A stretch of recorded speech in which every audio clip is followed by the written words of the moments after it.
அன்பு நேயர்களுக்கு இனிய வணக்கம். மகரம் ராசிக்கார நேயர்களுக்கு நம்ம இன்னைக்கு வீடியோ பதிவுக்கு முழுமையா போறதுக்கு முன்னாடி முருகரை மனதார வணங்கிட்டு வீடியோ பதிவுக்குள்ள போயிடலாங்க.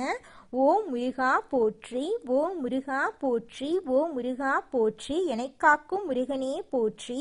நல்லதே நடக்கும், நல்லது மட்டும்தான் நடக்கும். நம்மளோட மகரம் ராசிக்காரங்களை பொறுத்த வரைக்கும் அனுதினமும் ஆண்டவனே துணை என்று வாழக்கூடியவங்களா இவங்க இருக்காங்க. இவங்களை பொறுத்த வரைக்கும் தெய்வ அருளும் திட சிந்தனையும் கொண்டவங்களா இருக்காங்க. நினைச்சத சாதிக்கிற வரைக்கும் அதிர்ஷ்டத்தை இவங்க நம்ப மாட்டாங்க, கடவுளை மட்டும்தான் நம்புவாங்க. அடுத்தவங்க செய்ய முடியாதுன்னு ஒதுக்கி வச்ச காரியத்தை கூட அழகா திட்டம் தீட்டி முயற்சி பண்ணி அந்த காரியத்துல வெற்றி அடையக்கூடியவங்களா இவங்க வாழ்ந்துகிட்டு இருக்காங்க. இவ்வளவு அருமையான நற்குணங்களை கொண்ட மகரம் ராசிக்கார அன்பர்களே, எல்லாரும் நலமா இருக்கீங்களா? ஏங்கம்மா நீங்க வேற எங்களை பார்த்து இப்படி ஒரு கேள்வி கேட்குறீங்களே, எங்களை பார்த்தா நலமா இருக்கிற மாதிரியா தெரியுது அப்படின்னு உங்க மனசுல நினைக்கிறது எனக்கு புரியுதுங்க. மகரம் ராசிக்கார நேயர்களே, உங்க வாழ்க்கையில இருக்கக்கூடிய இந்த கஷ்டமான சூழ்நிலை எல்லாமே கரைஞ்சு போக போகுதுங்க. உங்களுடைய வாழ்க்கையே அருமையான வாழ்க்கையாக மாறப்போகுதுங்க. திருமணமாகாதவர்களுக்கு திருமண தடை நீங்கி உங்களுக்கேற்ற சரியான வாழ்க்கை துணையோடு திருமணம் நடக்க போகுதுங்க. குழந்தை பாக்கியம் இல்லாதவர்களுக்கு குழந்தை பாக்கியம் கிடைக்க போகுதுங்க. பூர்வீக சொத்து ரீதியாக இருந்த அனைத்து பிரச்சனைகளுக்கும் தீர்வு கிடைக்க போகுது. உங்களுக்கு வரவேண்டிய பூர்வீக சொத்து உங்க கையில வந்து சேரப்போகுதுங்க. உங்க வாழ்க்கையில இது நாள் வரைக்கும் இருந்த அனைத்து பிரச்சனைகளுக்கும் தீர்வு கிடைக்க போகுது. உங்களுடைய உடல்நிலை ஆரோக்கியமா இருக்க போகுதுங்க. நம்ம ராசி மண்டலத்துல 10ஆவதா இருக்கக்கூடிய ராசி தாங்க மகரம் ராசி. மகரம் ராசியின் அதிபதி சனி பகவானுங்க. உத்திராடம் 2, 3, 4ஆம் பாதம், திருவோணம், அவிட்டம் 1, 2ஆம் பாதங்கள்ல பிறந்தவங்க மகரம் ராசியில பிறந்தவங்களா கருதப்படுறாங்க.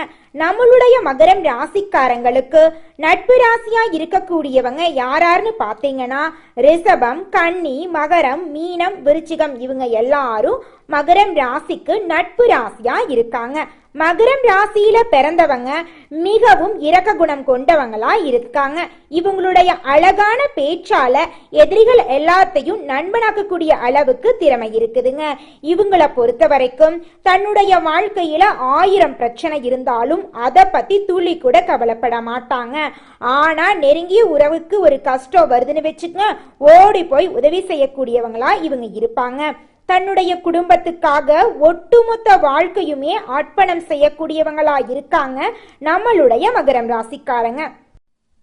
நம்மளுடைய மகரம் ராசிக்காரர்களுக்கு இந்த 2026 அருமையான ஆண்டாக இருக்க போகுது. ராகுவும் கேதுவும் சாதகமற்ற இடங்கள்ல இருக்கிறதுனால இந்த ஆண்டுல சில சிரமங்கள் வர வாய்ப்பு இருக்கு. அதை கண்டு அச்சப்படக்கூடாதுங்க மகரம் ராசிக்காரர்களே. தைரியமா எதிர்கொண்டாதான் வாழ்க்கையில நீங்க ஜெயிக்க முடியும். கடின உழைப்புக்கு ஏற்ற பலன் உங்களுக்கு கிடைக்க போகுது. நிதி நிலையில முன்னேற்றம் ஏற்பட போகுது. பொறுப்பு மற்றும் கடமை உணர்வுடன் செயல்படுபவர்களுக்கு இந்த ஆண்டு அருமையான ஆண்டாக இருக்கு. குரு பகவான் ஆண்டின் பெரும்பகுதி 6ஆம் இடத்தில் சஞ்சரிக்கிறதுனால முயற்சிகள், வருமானம், இடமாற்றம் போன்றவற்றில் பிரச்சனைகள் வரலாம். அதை கண்டு நீங்க பயப்படக்கூடாதுங்க. நண்பர்கள் மற்றும் சகோதரர்களால் நன்மைகள் இல்லாமல் போகலாம். தந்தையின் சொத்துக்களில் பிரச்சனைகள் வரலாம். குடும்பத்துல மருத்துவ செலவுகள் அதிகரிக்கலாம். பிள்ளைகள் வேலை செய்யும் இடத்துல பிரச்சனைகள் வரலாம். எதை கண்டும் நீங்க பயப்படவே கூடாதுங்க. தைரியமா எதிர்கொள்ளணுங்க. வேலையில அதிக வேலை பளு இருக்க செய்யலாம். கடினமாக உழைக்க வேண்டி இருக்கும். கடினமாக உழைத்தாலும் உங்களுடைய உழைப்புக்கேற்ற வருமானம் நிச்சயமா கிடைக்குங்க.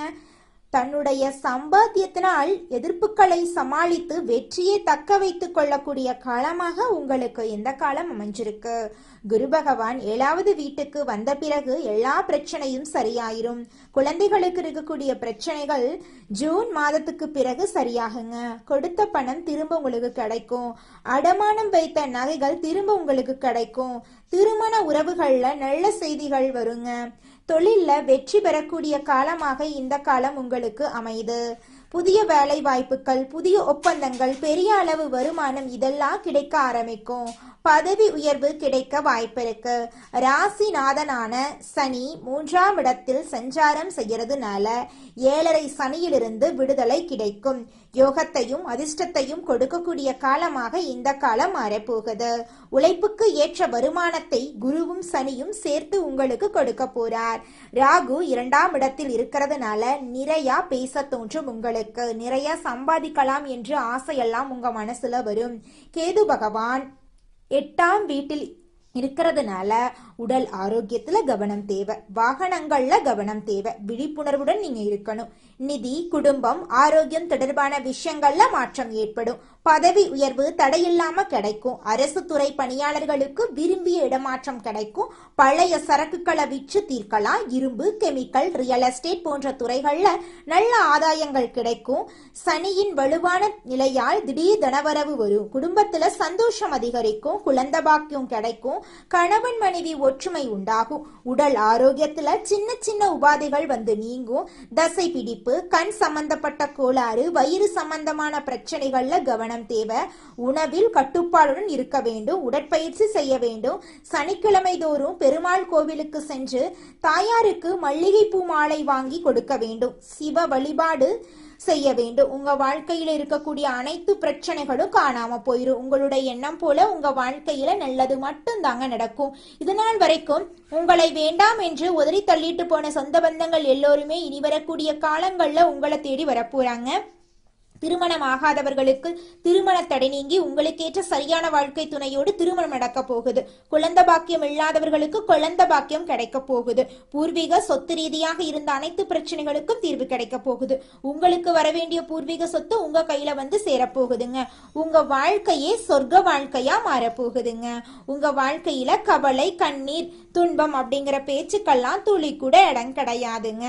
உங்களுடைய குடும்பத்துல சந்தோஷமான நிகழ்ச்சிகள் எல்லாமே நடக்கக்கூடிய மாதமாக இந்த மாதம் உங்களுக்கு அமைஞ்சிருக்குதுங்க. குலதெய்வம் எங்கேயோ இருக்குது, என்னமோ இருக்குது அப்படிலாம் நீங்க நினைக்க வேண்டாங்க. நீங்க எங்கிருந்தாலும் ஒரு தீபம் ஏற்றி வச்சு அந்த தீப ஒளியில தெய்வங்கள் இருக்கிறாங்க அப்படின்னு நினைச்சு வழிபாடு செய்யுங்க. குலதெய்வமே தெரியாவிட்டாலும் வீட்டுல தீபம் ஏற்றி வச்சு ஏதாவது ஒரு நல்ல நாள்ல குலதெய்வத்தை நினைச்சு வழிபாடு செய்யுங்க. குலதெய்வ வழிபாடு குலம் காக்குங்க, குலம் தலைக்கும். முதல்ல குலதெய்வம், அப்புறம் இஷ்டப்பட்ட தெய்வம், அப்புறம் உங்களுக்கு விருப்பப்பட்ட தெய்வங்க. எந்த கோயிலுக்கு போனாலும் என்ன பண்ணாலும் ஏற்றமில்லை அப்படின்னு நீங்க சொல்லுவீங்க. தினமும் எந்திரிச்ச உடனே சூரிய பகவான நமஸ்காரம் பண்ணுங்க. அவங்களுடைய அனுகிரகம் இருந்தா போதும். மற்ற கிரகங்கள் எல்லாம் சாதகமா இல்லைனா கூட பரவாயில்ல. அந்த சூரியனுடைய பிரகாசம் உங்க வாழ்க்கையவே பிரகாசமா மாத்திருங்க. அந்த வெளிச்சம் உங்களை வந்து சேருங்க. உங்க வாழ்க்கையில் இருக்கக்கூடிய கண்ணீரெல்லாம் கரைஞ்சு போயிருங்க. நம்மளுடைய மகரம் ராசியில் இருக்கக்கூடிய 70 வயதான ஆணாக இருந்தாலும் சரி, பெண்ணாக இருந்தாலும் சரி, இவங்களுடைய மனசுல ஓடக்கூடிய ஒரே கேள்வி என்னன்னு பார்த்தீங்கன்னா, எனக்கு 70 வயசு ஆகி போயிருச்சு, நான் இனி எங்க போய் தொழிலில் சாதிக்க போறேன், குடும்பத்திலையும் இனி யாரும் என்னை மதிக்க மாட்டாங்க, என் வாழ்க்கையே முடியக்கூடிய நேரம் வந்துருச்சு அப்படின்னு புலம்பிக்கிட்டு எதிர்மறையான எண்ணங்களை மனசுல நினைச்சுக்கிட்டு இருப்பாங்க. நீங்க ஏங்க எதிர்மறையான எண்ணங்களை உங்க மனசுல நினைக்கிறீங்க? நீங்க எண்ணக்கூடிய எண்ணங்களா நீங்க மாற்றப்பட்டுருவீங்க. அதனால நீங்க எண்ணக்கூடிய எண்ணங்களை நேர்மறையான எண்ணங்களா நினைக்க ஆரம்பிச்சிட்டீங்கன்னா உங்க வாழ்க்கை அருமையா இருக்குங்க. வயசுனா என்னங்க? வெறும் நம்பர் தாங்க வயசு. உங்க வயசு உங்க மனசு தாங்க தீர்மானிக்கும். உங்களோட மனசுல உங்க வயசை இளமையா ஸ்ட்ராங்கா வச்சுக்கிட்டீங்கன்னாவே போதும். உங்களால 70 வயசுலையும் தொழிலையும் குடும்பத்திலையும் சாதிக்க முடியும். உங்க வாழ்க்கைய 4-5 பேர் அதிசயமா பார்ப்பாங்க. எல்லாமே உங்க கையில தாங்க இருக்கு. இந்த உலகத்துல யாருங்க கோடீஸ்வரன்? கோடி கோடியா பணம் வச்சிருக்கிறவங்களா, பிடிச்ச உணவுகளை சாப்பிட்றவங்களா, பிடிச்ச உறவுகள் கிட்ட பேசுறவங்களா? இதுல யாருமே கோடீஸ்வரன் கிடையாதுங்க.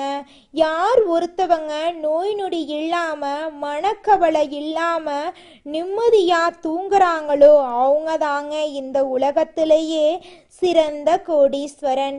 அப்பேற்பட்ட கோடீஸ்வரன் ஆகக்கூடிய யோகம் உங்களுக்கு இந்த மாதம் அமைஞ்சிருக்குதுங்க. உங்க வாழ்க்கையில இனி வரக்கூடிய காலங்கள்ல கவலை, கண்ணீர் அப்படிங்கிற பேச்சுக்கெல்லாம் துளி கூட இடம் கிடையாதுங்க. இது நாள் வரைக்கும் உங்களுடைய மனசில் இருந்த மனக்கவலைகள் எல்லாம் இனி வரக்கூடிய காலங்கள்ல காணாம போகுதுங்க. நீங்க சந்தோஷமான ஆரோக்கியமான வாழ்க்கைய இனி வரக்கூடிய காலங்கள்ல வாழ போறீங்க. உங்க வாழ்க்கையில சந்தோஷம் நிலைச்சிருக்க போகுதுங்க. மகரம் ராசிக்காரர்களே, உங்களை சுற்றி இருக்கக்கூடியவர்களின் சூழ்நிலைகளை கவனியுங்க. உங்களுடைய மனசுக்குள்ள இருக்கக்கூடிய தேடல் என்ன என்பதை பாருங்க. தன்னுடைய வாழ்க்கைக்கு எது தேவை அப்படிங்கறத முழுமையா அனலைஸ் பண்ண வேண்டுங்க. எதிர்காலத்துல நாம எங்க இருக்கணும், எப்படி இருக்கணும், நம்முடைய பழக்க வழக்கங்கள் எப்படி இருக்கணும் என்ற சிந்தனைகள் நம்ம மனசுல எப்போதுமே இருக்கணுங்க.